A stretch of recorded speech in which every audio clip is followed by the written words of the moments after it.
I'm Taylor, and this is You Should Be Scared. Welcome to our Mysterious Death series.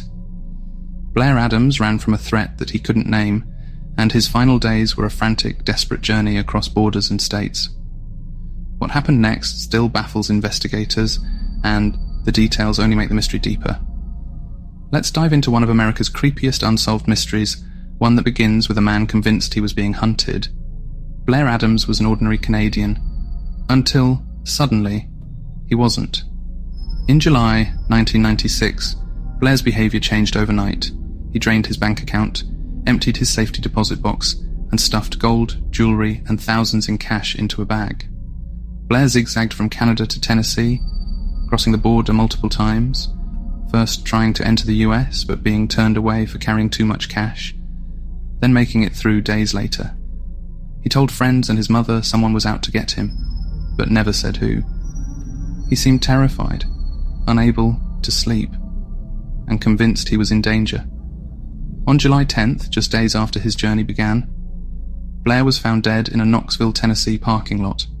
Half naked, his clothes ripped, shoes off, and his bag of valuables scattered around him untouched. His money, gold and jewellery were left behind, ruling out robbery. The scene was bizarre. His pants were turned inside out and his keys were missing. There were no drugs, no clear injuries at first glance, but the autopsy revealed something chilling. The cause? Severe abdominal trauma. His stomach was ruptured, likely from a violent blow, but there were no defensive wounds or signs of a struggle. No one saw what happened that night. Witnesses only reported seeing Blair at a nearby hotel, acting paranoid, trying to get a room, but leaving before ever using it. Hours later, he was dead.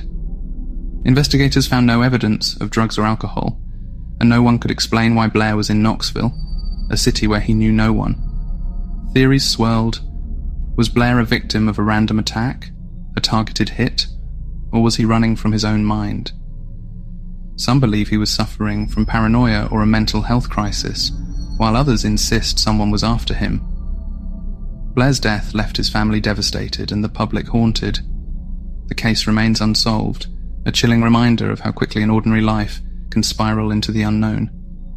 If you'd like me to do a deep dive into this case, let me know in the comments, and for more mysteries, go to the channel and join me, Taylor. So until next time, fair viewer, stay curious, stay cautious, and stay tuned for more mysteries. And remember, you should be scared.